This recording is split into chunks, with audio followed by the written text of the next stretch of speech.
เวลานี้ยิ่งกว่าเวลาหมดการต่อสู้ระหว่างสองเส้นทางของสื่อมีความเข้มข้นขึ้นทุกๆมื้อทุกๆชั่วโมงข้าพเจ้าคิดว่าความจริงย่ำใดก็อยู่เหนือความบิดเบือน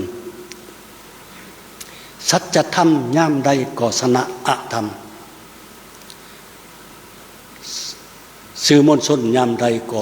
ต้องอยู่ในสภาพเฮียนหู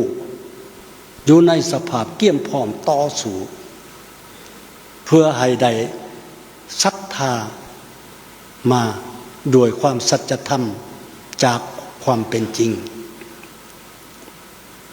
สื่อมวลชนที่ดีจะบ่หย่านกลัวที่จะต่อสู้เพื่อความเป็นธรรมเพื่อความศรัทธาของประชาชนสื่อมวลชนลาวต้องผ่านพายใดบรรดาปัญหาที่เป็นอุปสรรคเพื่อก้าวเดินไปสู่การฮับไส้ประชาชนฮับไส้สังคมและสังคมจะสนองตอบมาโดยความศรัทธาความเสื่อมันต่อสื่อที่ดีของพวกเราข้าพเจ้าหวังว่าทุกๆการจัดตั้งของพรรคของรัฐที่ถือมอบหมายให้กำกับดูแลสื่อมวลชนจัดตั้งด่าช่วยเหลือสนับสนุนสื่อมวลชนของประเทศเราติดตามแนะนำให้คำเห็นที่สร้างสรรค์แก่สื่อมวลชนเพื่อให้มีกำลังใจกำลังแห้ง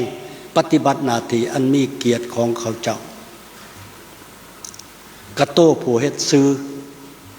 มวลชนก็ต้องมันปรับปรุงตนเองเฮียนหู้ตลอดเวลาและนำใส่กาลโอกาสที่มีอยู่ให้ทันกับสภาพการเฮ็ดให้สื่อมวลชนลาวเดินหน้าไปไวกว่าข่าวปลอมคมชัดกว่าข่าวบิดเบือนแทงเข้าถึงใจของวัยหนุ่มและคนลาวก่อนที่อิทธิพลที่เป็นอันตรายจะมาถึงนี่คือว่าภารกิจและความรับผิดชอบที่และศักดิ์ศรีของสื่อมวลชนปฏิวัติในยุคใหม่